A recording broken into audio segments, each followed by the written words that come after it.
महादेव की जय। शिव महापुराण कथा की जय। आज शिव महापुराण में भगवान भोलेनाथ का काशी का महत्व का वर्णन आया है। काशी का महत्व का वर्णन आया है। तीर्थों में श्रेष्ठ काशी है। काशी भगवान भोलेनाथ की नगरी है और सारे तीर्थों का राजा है। वो कभी नष्ट न होने वाला है। जो काशी में जाकर एक घड़ी भी भगवान का सिमरन और नाम जप करता है, प्रभु का नाम जप करता है, उसे अनंत फल प्राप्त होता है। और वहीं जो सच्चे मन से भक्ति भाव से प्रभु का नाम लेता है, उसे मोक्ष की प्राप्ति होती है, ज्ञान की प्राप्ति होती है। अंतर्यामी प्रभु जगत पिता जगदीश्वर काशी नगरी त्रिशूल पर टिका हुआ है और माता पार्वती से भगवान भोलेनाथ कह रहे हैं कि काशी नगरी में ही मैं विश्राम करता हूँ, काशी नगरी में ही हम रहते हैं। भगवान भोलेनाथ इस प्रकार कह रहे हैं कि काशी में मैं वास करता हूँ। काशी में जो तीर्थ यात्रा, जो शिवलिंग के पास जाकर कहीं भी जहाँ भी शिवलिंग है और जाकर निंदा करता है, उसको एक निंदा करोड़ पाप का फल देता है। एक निंदा करोड़ पाप का फल देता है। और जहाँ जहाँ शिवलिंग या धार्मिक क्षेत्र है, जैसे हर गांव में होता है ना, जहाँ शिवालय होता है, मंदिर होता है, देवी चौरा होता है धर्म का स्थान, वहाँ पे जाके अगर हम निंदा करते हैं तो कई गुना पाप का प्राप्ति होता है। जैसे फल के लिए जाते हैं भगवान के पास, यहाँ क्यों सुनने आए हैं? फल प्राप्ति के लिए, कि हमें भगवान भोलेनाथ के प्रसाद मिले, फल मिले।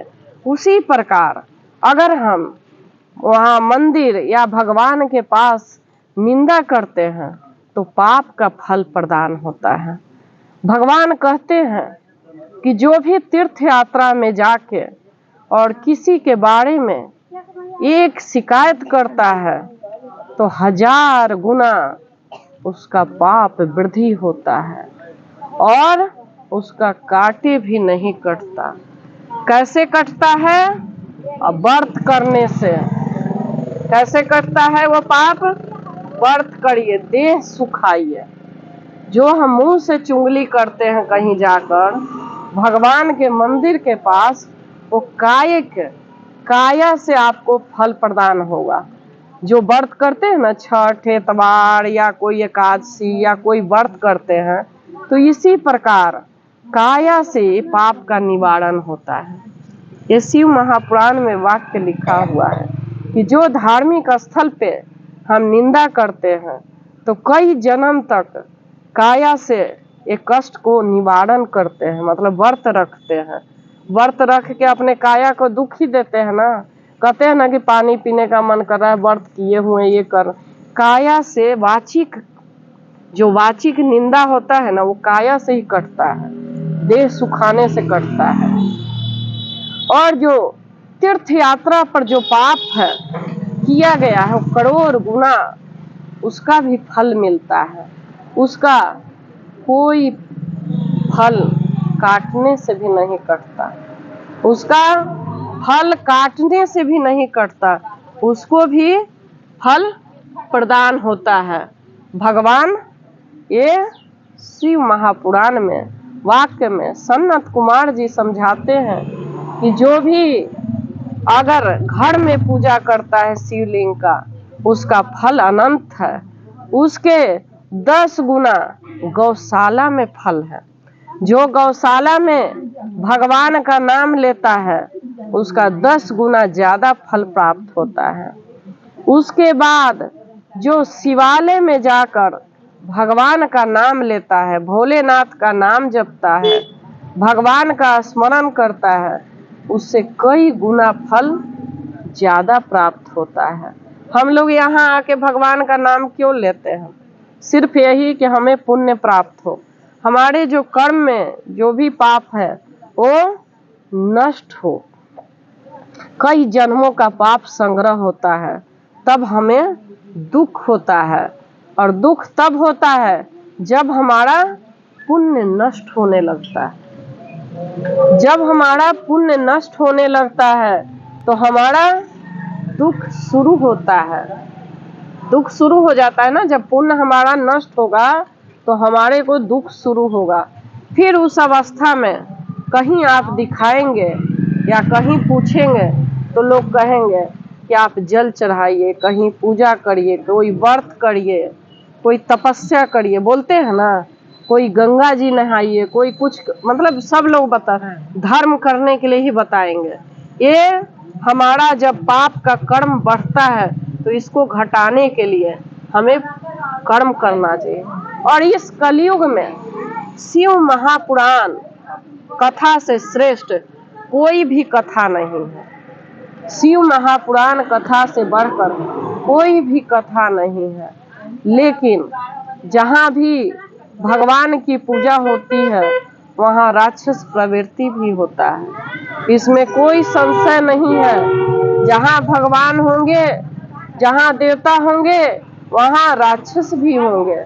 इसमें भक्तजन चिंता न करें, ये भी भगवान की वाणी है। कहते हैं कि जो औरत या मर्द या कोई भी धर्म माघ में माघी स्नान करके और शिव जी का पूजा करता है, वो अनंत गुना फल है और उसका कई जन्मों का पाप नष्ट होता है। उसमें जो माघ में स्नान करते हैं ना, जैसे माघ नहाना, तो माघ में नहाने से, माघ में 1 महीना का स्नान होता है, माघ में स्नान करने से कई जन्म का पाप नष्ट होता है। और माघ में स्नान करके सुबह ब्रह्म मुहूर्त में शिव जी के जल चढ़ाते हैं तो शिवमय होता है। अगला जन्म में भी मनुष्य जन्म प्राप्त होता है और उसे भगवान अपनी भक्ति प्रदान करते हैं। शिव की भक्ति सबको प्राप्त नहीं होता, शिव की भक्ति सबको प्राप्त नहीं होता। कहते हैं जो श्रद्धा से माघ स्नान करके मुझ पर जल अर्पित करता है, शिवलिंग पे जो जल चढ़ाता है, उसका कोटि गुना फल प्राप्त देते हैं, फल देते हैं, भगवान भोलेनाथ कहते हैं। और इसी बीच कई लोग गंगा स्नान करने जाते हैं, उसका भी कई गुना फल कहा गया है।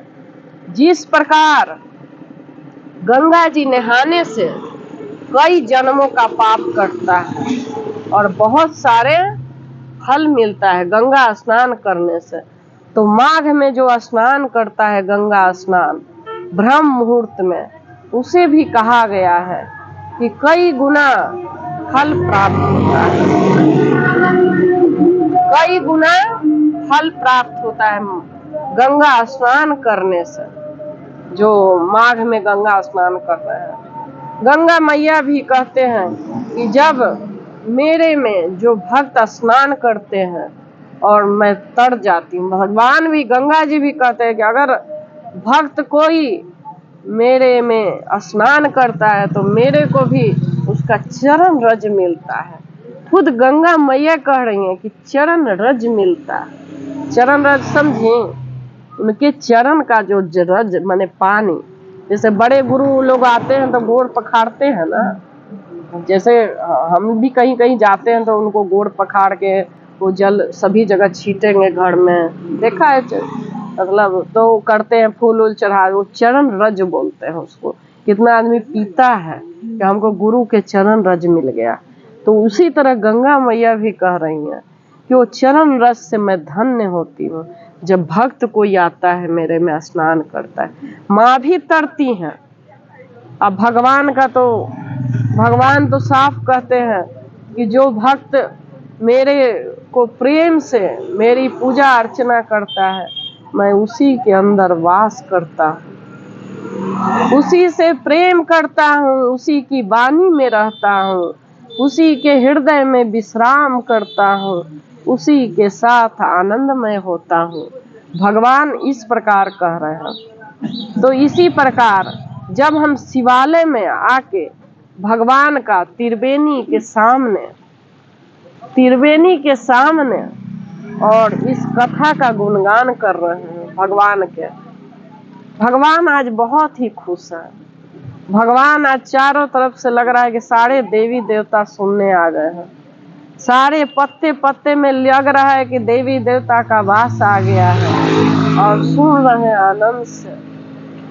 हर जो भी ये भक्तजन कथा सुन रहे हैं उनको अमृत प्रदान दे रहे हैं भगवान।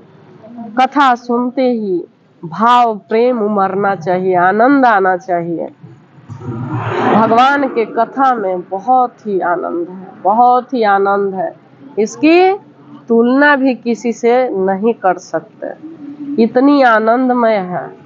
कहते हैं कि जो गंगा के 3 किलोमीटर तक जिनका घर है वो भी अति पवित्र माना गया है, अति पवित्र माना गया है। जो गंगा में स्नान करने जा रहे हैं, जल ला रहे हैं, स्नान कर रहे हैं।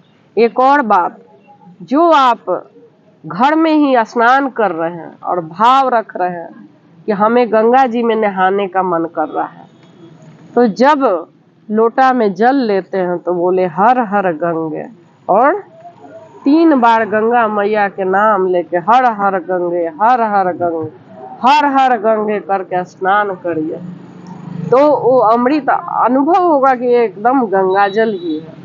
और इस प्रकार अपने सर पे धारण करिए और जरूर गंगा मैया का आशीर्वाद लगता है। अब जैसे गंगा मैया के याद किए तो लगता है कि सर पे आके बैठ गई माँ। कैसे इनकी गुणगान करूं, कैसे इनके गुणगान करूं। माँ तो माँ ही होती है, प्रेम का सागर होती है। माँ का गुणगान ही नहीं कर सकते। माँ के तो हम लोग गोद में रहना चाहते हैं कि हमें माँ बहुत ही प्रेम दे, प्यार दे। माँ से बड़ा दुनिया में कुछ नहीं है। इसी प्रकार भगवान तीर्थों में श्रेष्ठ गंगा का भी वर्णन करते हैं कि तीर्थों में श्रेष्ठ प्रयागराज जी है, जहाँ गंगा, जमुना और सरस्वती तीनों बहती हैं, तीनों बहनें बहती हैं। उसमें भी स्नान करके आदमी धन्य होता है। जो शिव महापुराण का पहला कथा हुआ था वो प्रयागराज ही हुआ था। प्रयागराज ही पहला शिव महापुराण का कथा हुआ था। और शिव कथा करने में भी बहुत लोग डरते हैं और सुनने में भी सोचते हैं कि क्या है, लेकिन जो शिव महापुराण का कथा सुन लिया उसको मुक्ति कोई नहीं रोक सकता। वो अपने शिवमय हो जाता है। उसके परिवार में हर आदमी को सुख, संपत्ति और खुशी देती है। आज इतवार का दिन है। इतवार कहा गया है कि इतवार में शिव महापुराण की कथा जरूर सुनना चाहिए। इतवार में शिव महापुराण की कथा जरूर सुनना चाहिए, बहुत ही पुण्य देने वाला होता है।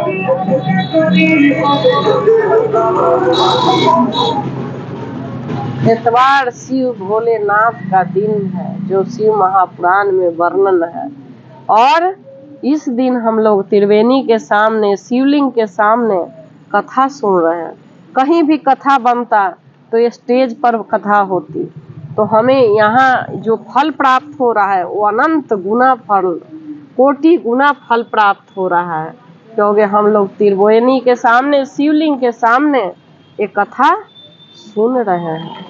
और भगवान की प्रेरणा से कथा हो रही है, भगवान की प्रेरणा से कथा हो रही है।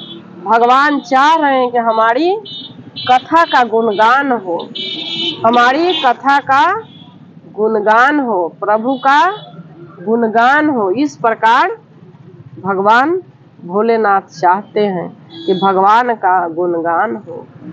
बाबा कहते हैं कि जो मेरे में प्रीति लगाता है, जो मेरे को हृदय से प्रेम करता है, मैं उसी का हो जाता हूँ, मैं उसी का हो जाता हूँ। प्रभु इस प्रकार कह रहे हैं। प्रेम लगाने के लिए ही तो भगवान कह रहे हैं। कोई भजन से प्रेम लगाता है, कोई कथा सुनकर प्रेम लगाता है, कोई पूजा करके प्रेम लगाता है।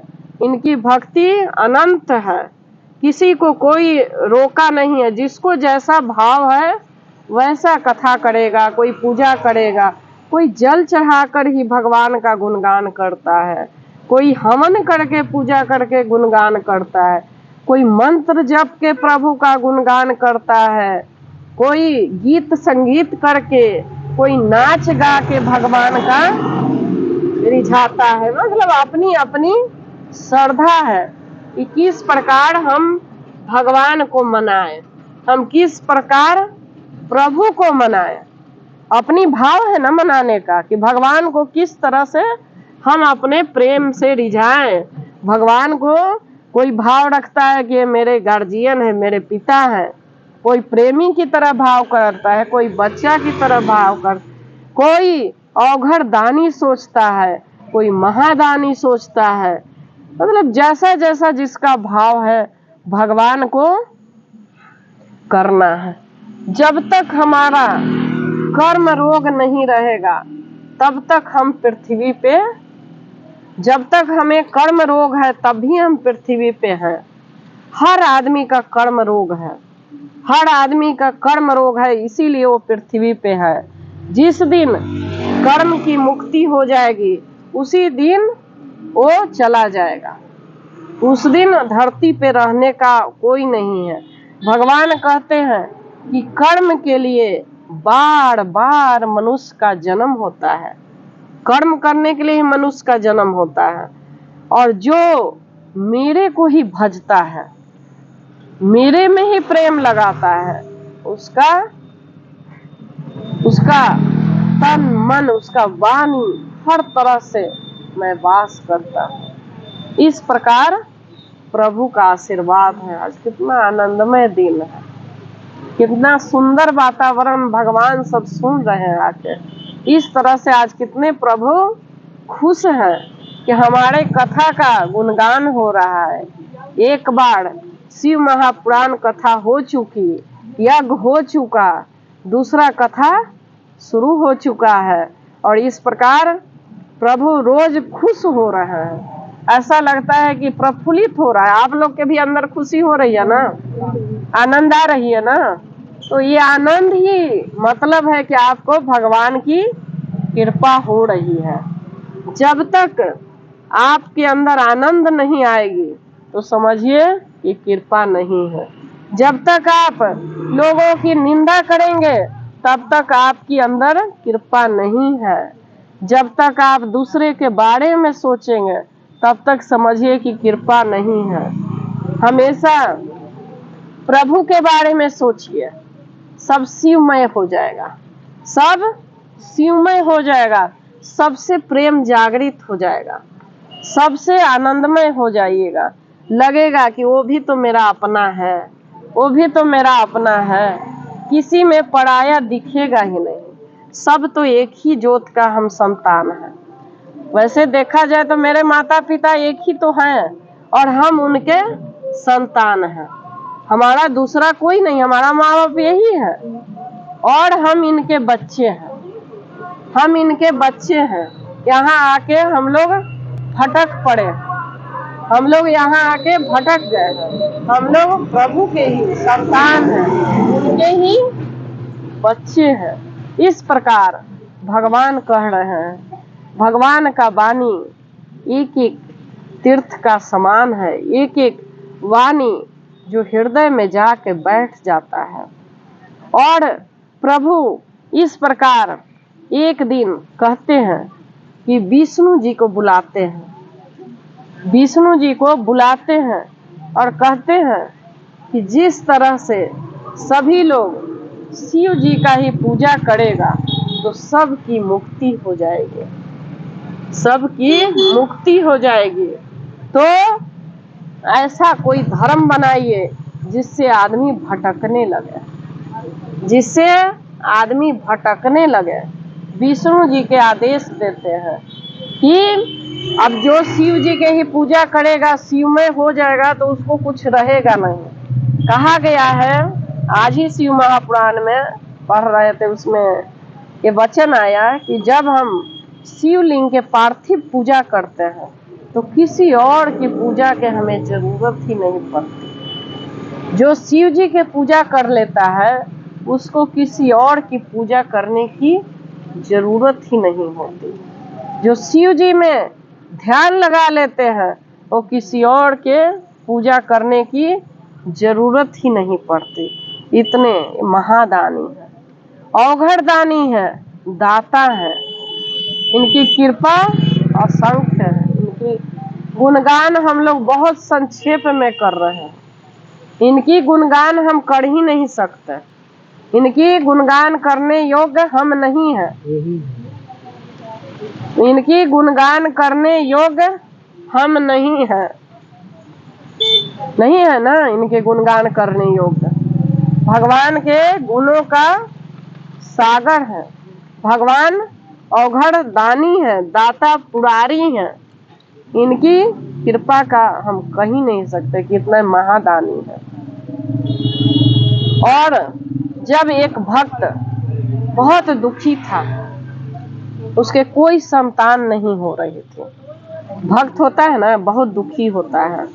किसी ने कहा कि हे प्रिय वर, जैसे ब्राह्मण से दिखाने जाता है तो कहता है कि हे प्रिय वर, अगर आपको शिव महापुराण के कथा सुनिएगा तो आपको पुत्र की प्राप्ति होगी, आपको पुत्र की प्राप्ति होगी। इस प्रकार कह रहे हैं, इस प्रकार भगवान कहते हैं।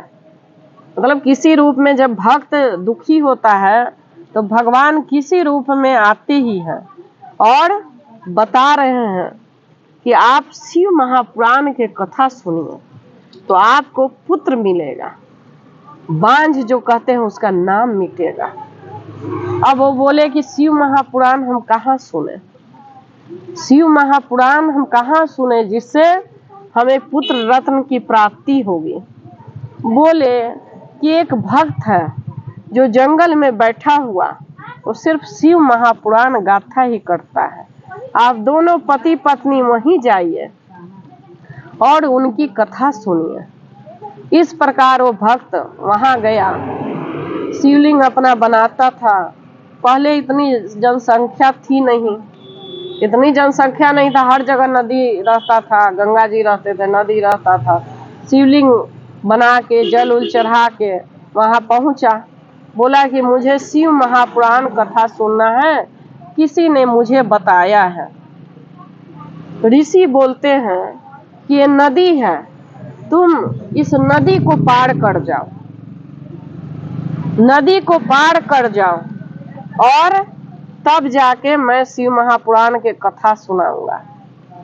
भक्त बोलता है कि नदी कुछ है नहीं, भरा हुआ नदी है, कैसे पार करें।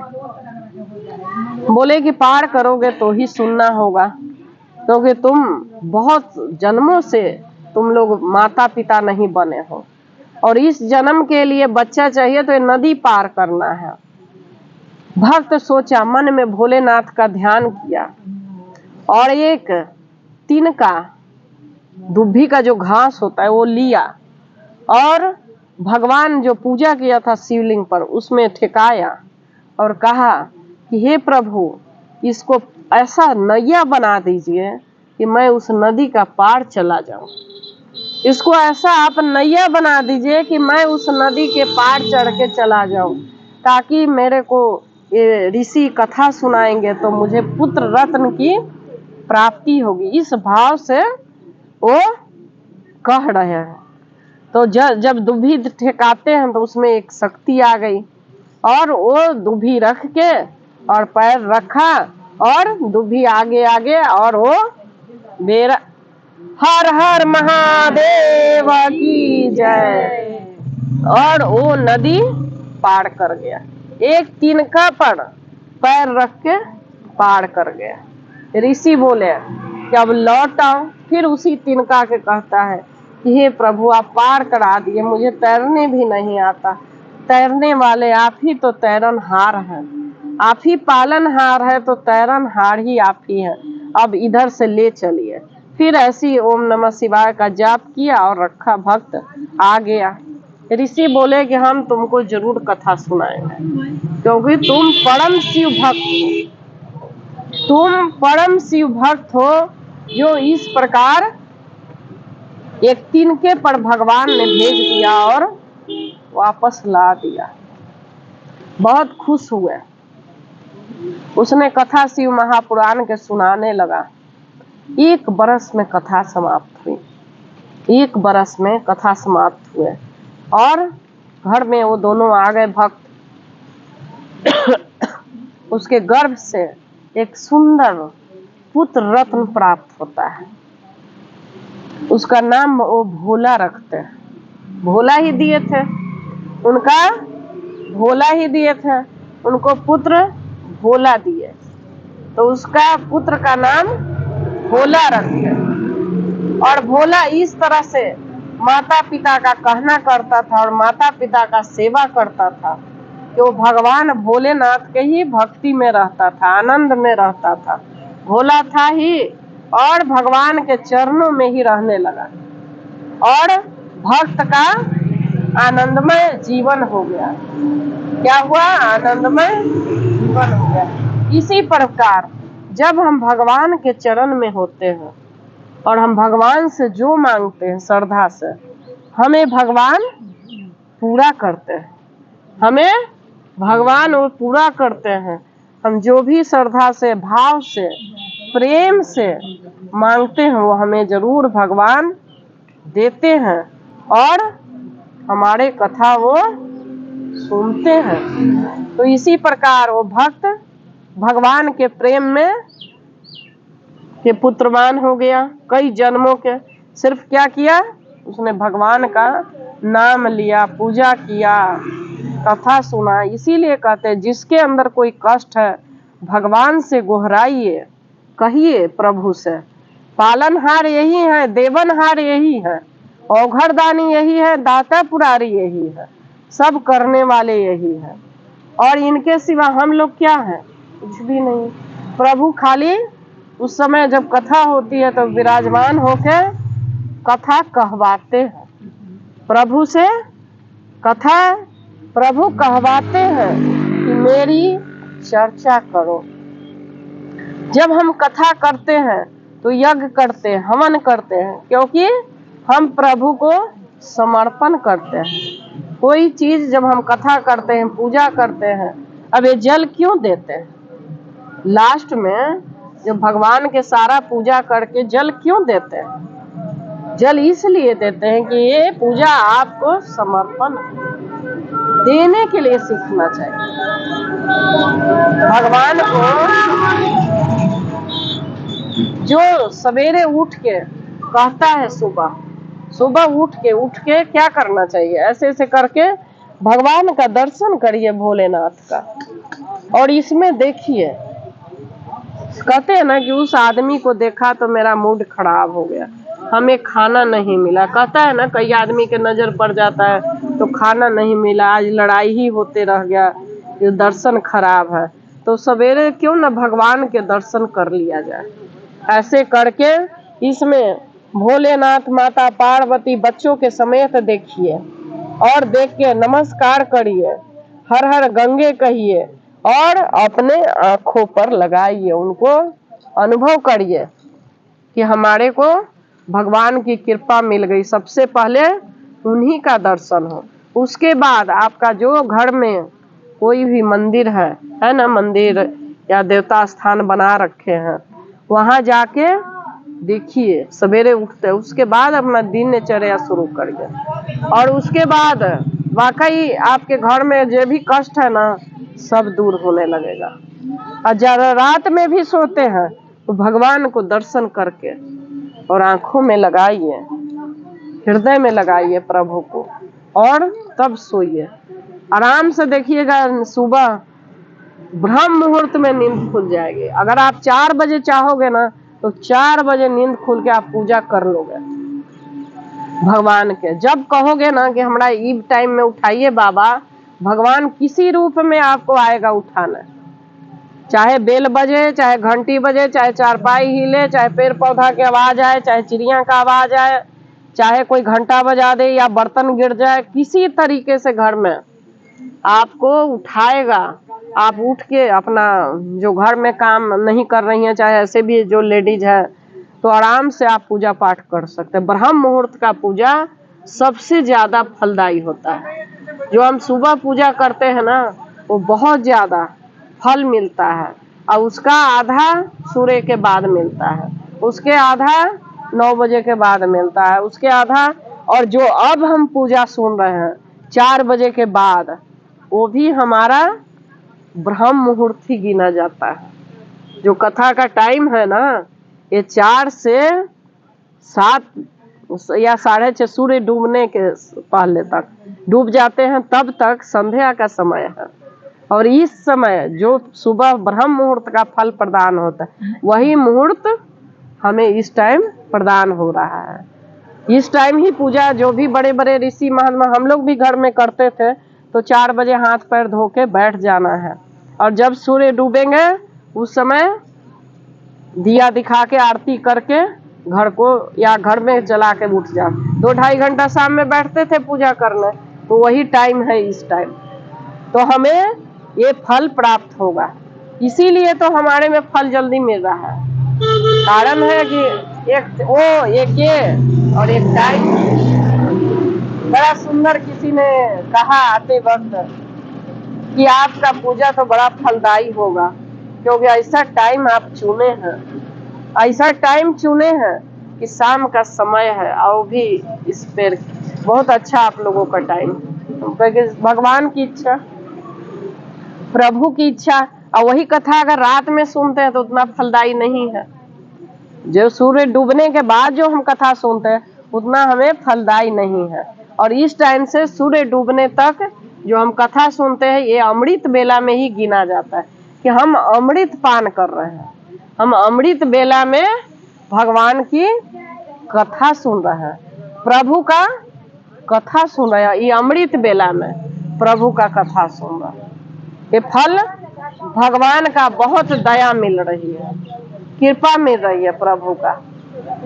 ये भगवान का बहुत कृपा और फल हमें प्रदान हो रहा है कि अमृत बेला में शाम में सुन रहे हैं और सुबह भगवान का नाम ले रहे हैं। सुबह जो आदमी मान लिए कोई रोगी है, कोई के कष्ट है, किसी का बच्चा पढ़ रहा है, खाना बनाना है, आपका तो नहीं माता जी, तो सवेरे नाम लिया करिए, बैठे बैठे भी भगवान का नाम लिया करिए, काम करते हुए भगवान का नाम लेते रहिए। पूजा नहीं करते हैं दीदी, नहीं तो नाम लेते रहिए, आप बोलते हैं भगवान के नाम लेते हैं, नाम लेते रहिए, अपना भजन कीर्तन करिए, नाम लीजिए। सुबह जो किचन में औरतें खाना बनाती हैं वो भी एक किचन में भगवान का, जैसे आप हैं सुबह खाना बनाती होंगे तो भगवान का नाम लीजिए। आप कथा में कम से कम 6-7 बार आवासीय लिया है। रोज सप्ताह वाला देता है, रविवार का सुनी कथा में आप 6-7 बार आवासीय लिए हैं। ये भगवान का आप पर अच्छा संकेत है कि आपको अंदर की कर्म कट रही है, अच्छा फल दे रहा है भगवान। ये बहुत अच्छा वो है कि भगवान अच्छा फल दे रहे हैं। तो जब भी आपको मौका मिले मुंह से नाम भगवान का लेते रहिए और जप करते रहिए, पूर्ण फल मिलता है। अगर हम नहा के पूजा नहीं कर पाते, मेरे पास भी कभी टाइम का दिक्कत है, तो कर्म करिए, कर्म छोड़ने के लिए नहीं कहा गया है, लेकिन भगवान के साथ में नाम लेते रहिए, नाम लेते हुए ही कर्म करिए तो फल मिलेगा, कोई नहीं रोक सकता। भगवान के गोड़ लगते हैं, हम गोड़ धो के पानी छीट लेते हैं, आज सूत उठ के जाके गोड़ लग देते हैं। ऊपर कोठा पर है मंदिर, हमको उनमें गोड़ लगते हैं। तो भगवान का ऐसा ही होना चाहिए कि पूजा पाठ सब लोग करें और आनंद में रहे। ये सब शिव महापुराण में टाइम का, वक्त का सब लिखा हुआ है, इसीलिए बता रहे हैं। कथा करें और इस चीज को सुने, सुनिए। सबसे बड़ा सुनने का श्रोता है कथा सुनना, सबसे बड़ा। कथा करने वाले को भी फल मिलता है, सुनने वाले को इतना ही फल प्रदान होता है। कथा सुनने वाले को सबसे ज्यादा श्रोता को फल मिलता है। जो सुनता है वो हृदय से मन लगा के, जब हम हाथ जोड़ के भगवान का नाम लेके सुनेंगे तो ज्यादा मिलता है, हमको बहुत ज्यादा मिलता है कथा का फल। जब हम हृदय से कथा को सुनते हैं और करने वाले को, सुनने वाले, करने वाले को, पढ़ने वाले को, सबको फल प्रदान होता है, लेकिन सुनने वाले को ज्यादा फल मिलता है। जिस तरह से आप प्रेम से बोलते नहीं हैं, सभी जगह कथा में सुने हैं कि सब बात उत करते हैं, लेकिन आप लोग इस प्रेम में इस तरह से कथा सुनते हैं और प्रेम से, भाव से कि आपकी मनोकामना भगवान जरूर पूरा करेगा। भगवान सबकी मनोकामना आप लोगों की पूरा करे। मेरी यही इच्छा है भगवान से कि जो इतने प्रेम से बिना बोले कथा सुनते हैं, मन में प्रेम और श्रद्धा रख के कथा सुनते हैं, उनकी मनोकामना पूर्ण हो और भगवान की दया हो। हर हर महादेव की जय।